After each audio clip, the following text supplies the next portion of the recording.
Tak jo, Čuzoši, dneska se podíváme na video Cebeřana, kde Cebeřan řeší hrot mezi X Holakis a Kafu. Kdo by nevěděl, tak je tady, jedná se tady vole o hrot mezi vole štětkama, tak bych to asi řekl.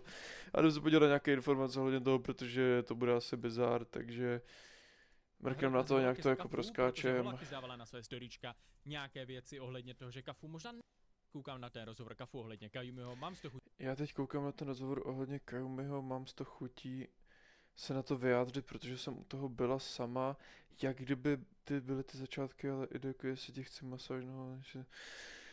Píčo, to jsou vole zas vole hovna, sama si mě prosila, ať ti pomůžu založit a tedy, OK. Jak moc to chceš dělat, ať sama zapotřebí expose, možná mi to potřebí.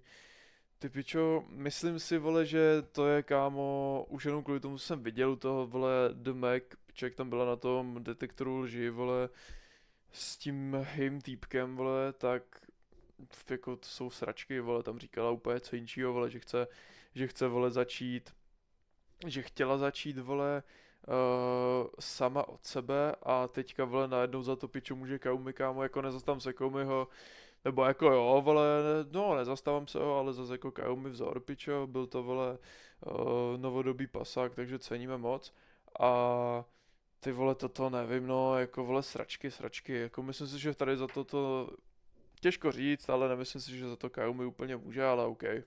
Nevidíme do toho. Jsem u toho byla sama. Jak byly ty začátky, ale nevím, jestli si tu masáž nohou chci ničit. Reálně nelží do telky. Sama si mě prosila, ať ti to pomůžu založit a tak dále. Jak moc to chceš dělat? Jako z těch začátků to vypadalo, jak ta Kafu začínala, že jo? Tak nevypadalo úplně, že by do toho byla tlačená, že to dělat nechce. No, přesně tak, jako.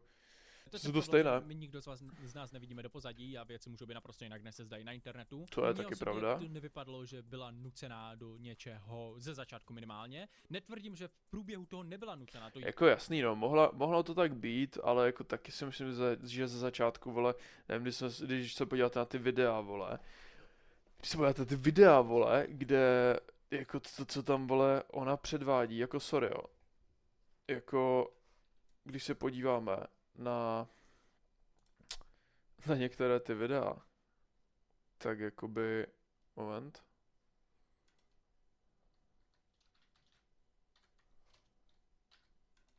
Dneska se podíváme na hrot mezi Holakis a Chcete mi Kafu. jako říct, vole, že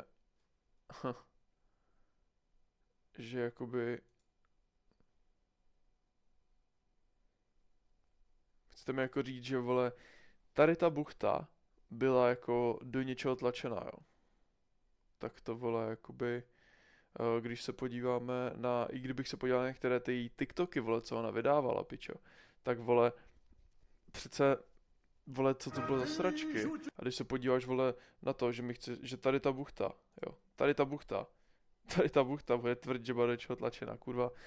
To je, vole, jako extrém. Extrémně zajímavá věc. Témě říct, že možná byla, jako většina těch holek. Ale jako neříkám, že potom do něčeho tlačená nebyla, je to možný, ale toto mi přijde celkem, vole, jako nevím, pičo, co tady máme dál.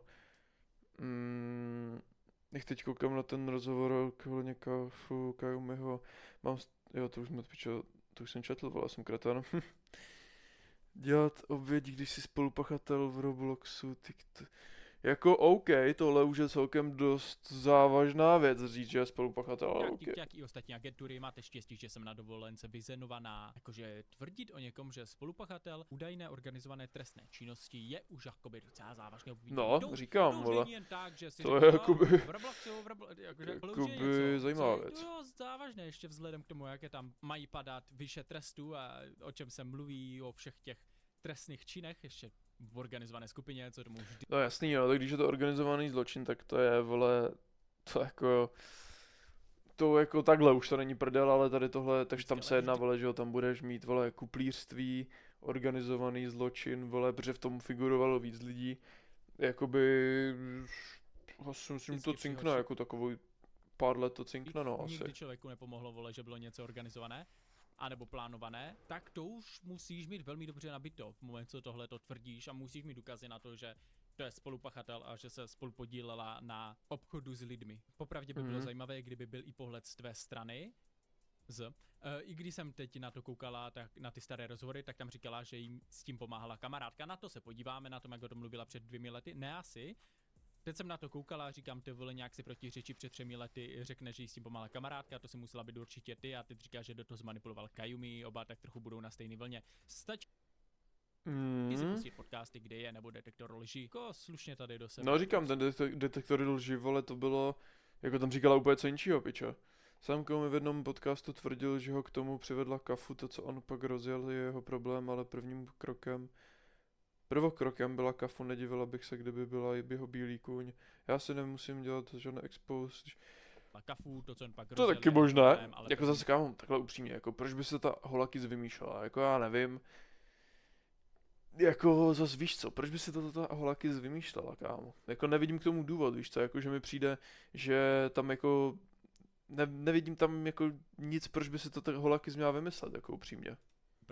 Prvokem byla kafu, nedivil bych se, kdyby to byl jeho bílý kůň. Já si nemusím dělat žádné expoze, když vidím vám to. Ale jako třeba jo. Takže já si taky pamatuju, že ty Krapánek jinak než to posléze říkala kafu v tom rozhovoru pro tu televizi. A říkal jsem si, že mě to může trošku klamat. Ale začíná to Krapánek vypadat z těch věcí, že tam je možná mírný rozkol v tom, co říkala, neříkala, na což se podíváme hned po tomhle myslím. Kde Rozmohl se nám tady takový našvar, ukázalo se, že spoustu lidí úplně nepochopilo můj message. Kterou jsem se v rozhovoru snažila sdělit, kdo mě zná, tak ví, že se nikdy k ničemu nevyjadřuju, protože se paradoxně nerada účastním drama na Instagramu a právě proto jsem asi nejspíš snadným terčem pro ostatní. Kámo, pičo. Nicméně jsem se ale rozhodla, že tentokrát to nenechám jen tak vzhledem k závažnosti situace, takže během příštích dní, hodin očekávejte vyjádření, let's go. Kámo, co to kurva je, já do píču, vole, piča. rozmol se nám takový Hovna prostě, vole. Spoustu lidí úplně nepochopilo můj Sračky. message, kterou jsem se v rozhovoru snažila sdělit. Já jsem z toho pochopil, že tam message je Kayumi je špatný, hotovo. Já si, vole, fakt taky mi přijde, vole, že ona se prostě, vole, chce jako vyloženě jenom na tom svést, kámo, asi udělá něco špatného, OK, ale vole, jako, to je celkem dost závažné obvinění, jako, vole, tady toto. Jako to je, vole, jak kdyby podala prostě, jestli to není pravda, tak to je jak podat prostě křivou výpověď, ty pičo, jako to není jen tak, vole. Jako, je to, vole, prostě obvinění, jak piča. Takže nějak extra větším, protože jsou lidi, což jako přiznejme si, Holakis prostě je, která z těch dramat těží, vole, už od roku. Jako těží, ale zase na druhou stranu nevidím, jakoby důvod, proč by se zastávala Kayumiho v tomto případě. Jakože, když si vezmu, že všichni jsou otočení ke Kayumimu zády, tak by na to mohla jenom vytěžit, víš co, protože by se přiklonila na stranu lidí, ale nechápu, proč by se ho zastávala Kayumiho v tomto případě. Bůh ví co. A z těch kontroverzí, no a když to drama dokážeš přehodit, že ti přijdou noví lidi na ofíček, nebo budeš více sledovaný, blablabla, tak hodně lidí tohle dělá. Sugar Dan je krásný příklad, Datel docela hezký příklad. To jsou lidi, kteří prostě udělají dráma, anebo když je dráma velmi rádi se do toho ponoří, protože ví, že budou relevantnější, protože Dan je třeba krásný příklad, fakt já jsem se teď díval na nějaký posty a ona tam má 2003 a tady pokud máš nějakou otázku, na kterou bych ti mohla odpovědět v rámci vyjádření, tak se ptej. Jako mě by tam zajímalo to, na co se teď podíváme, jak to vlastně je, protože teď se podíváme no, to mě zajímá, ten rozhovor. Nebo úsek rozhovoru z roku 2020 a o tom, jak se k tomu dostala, takže to si teď pustíme. A mohla založit ten profil a mohla bys na té platformě působit. Tak pro mě to byl ze začátku fakt takový vtip, jo, že poslední možnost, no, tak... Jako zase budeme, jako je dobrá. Jako upřímně, vole, jako co. Když nebudu mít co dělat, tak si založím online. To je hrozné, jakoby. Nedívejme se teď na to z pohledu kafu, nebo v rámci kafu, ale v rámci jakože žen, protože strašně moc holek má tenhle ten pohled. Že no, tak při nejhorším, když nese ženu práci. No, jakoby jo. Ale jako co si budeme, jako je to dobrá, jako je dobrá, vole, asi bych ho jako střihl. Asi určitě, jako takhle si jako ze srandy jako šuknout, co? Jo, že poslední možnost, no, proč ne, no. Když nebudu mít co dělat, tak si založím online. Ale jakože žen, protože strašně moc holek má tenhle ten pohled. Že no, tak při nejhorším, když nese ženu práci tak budu dělat delfí. Kámo, ale to je v piči, vole. Tak jako já jsem v životě jako když si vezmeš, že některé ty buchty mají OnlyFans, pičo. Kámo, a třeba vole vydělají z toho, pičo, jak kdyby šel, kámo, makat doma do práce, pičo, ale jako jakože mají třeba buchty, kámo, že si to koupíš třeba za 70 korun, pičo, a to je hodnota té buchty, že tam je úplně nahá a ty si to koupíš za 70 korun, ty pičo. To je bizár jak hajzl, kámo. No, když mi vůbec nic nevyjde, tak já půjdu šlapat. Že ty buchty se automaticky myslí, že budou vydělávat, pičo, miliony, vole, a jenže tak to až, kámo, šanci prostě jedna ku několika, vole, 100 000 nebo nedej bože milionům. Chápeš? No, a to si mi moc nelíbí. A proto točím ty videa. Kámo, tak hodně dlouhý monolog tady, ani nevím, čím jsem to začal, vole. Jo, tím, že když máš mentalitu, že no a tak to je v pohodě, když se nic nepovede, furt můžu prodávat své nahé tělo na internetu. To je hrozná mentalita, ty vole, je mi z tebe k pláči. A bude. No a pak nějak, já jsem byla ve fázi, kdy jsem měla nízký sebevědomí a prostě bylo to takový všechno jako špatný okolo mě. Tak si založil OnlyFans. A právě za mnou přišla takhle kamarádka s tím. To mě fascinuje, to mě strašně fascinuje. Ta mentalita, a tohle má více holek. Že oni, když jsou nesebevědomé, jako asi to dokážu pochopit. Jasný, jo, tak buchta nesebevědomá, vole, řekne si, jo, ty vole, budu tady vydávat svoje tělo, pičo, za, vole, nevím, kolik stojí, vole, v životě mě to nezajímalo, kámo, kolik stojí, vole, jí předplatné, pičo, ale kámo, ty average buchty, co skáčou na Instagramu, na Reelsech, vole, co tam dělají ty nejvíc, kámo, vyjebané promo, které nikdy nemůže podle mě fungovat, maximálně pičo na nějaké fakt ultra uchyly, a vole, jako, kámo, to, vole, buchta si řekne, že má nízké sebevědomí, tak začne, vole, dávat kundíčku takhle pičo veřejně, aby měla pochvalu, pičo. Tak právě naopak se ukazují polonahé, anebo to a to chápu. Asi tím, že chcou, aby jim lidé lichotili a ani si zvedli to sebevědomí, asi tak jediné to dokáže. 100%, nechceš si to založit? Říkám, myslím tě to vůbec, to jako neblázní a to. A pak jsem se nad tím nějak zamyslela a říkám si, jo, tak já bych to jako mohla zkusit. Jakože to vlastně dlouhé, to totiž mám jakoby v paměti tak na tebe, jakože jsi byla jedna z těch prvních vlastně víceméně v Česku, že teďka mi přijde, že jsi s tím docela roztrhl pytel, ale že vlastně... No, já to dělám rok, nebo před rokem a půl se zrodila ta myšlenka a dejme tomu, ten rok to dělám, no. Tak co se týče mýho okolí, tak tam vlastně nebyly jako žádný negativní reakce, tam byla prostě... Ty pičo, to nechápu, kámo, nechápu to, myslím, že máš pičo dceru, která přijde s tebou, já se fotím, vole, takhle pičo s dětkům, vole, fotím cecky, pičo, kundu, vole. Jenom podpora. Řekne, a jako, vole, ten tatej řekl, ty pičo, super, ty vole, tak to je fakt bomba, ty vole. Moje rodiče od začátku věděli, do čeho jdu, nebo co budu dělat, takže to... To mě fascinuje, že rodiče s tím byli v pohodě, jakože... Přesně, vole. Já takovou jakoby online pro... Krapánek trošku. Samozřejmě, já jsem si jistý, že kafu, a to tak oni si vždycky argumentují tím, že ale dělám jenom tohle, vole, neukazuju tam tohle, ale ten princip je pořád stejný. Úplně je to stejné, vole, to prostě pičo. Já bych jako zase nezačala dělat bez jejich vědomí. Kamarádka s tím říká, hele, tak nechceš si to založit?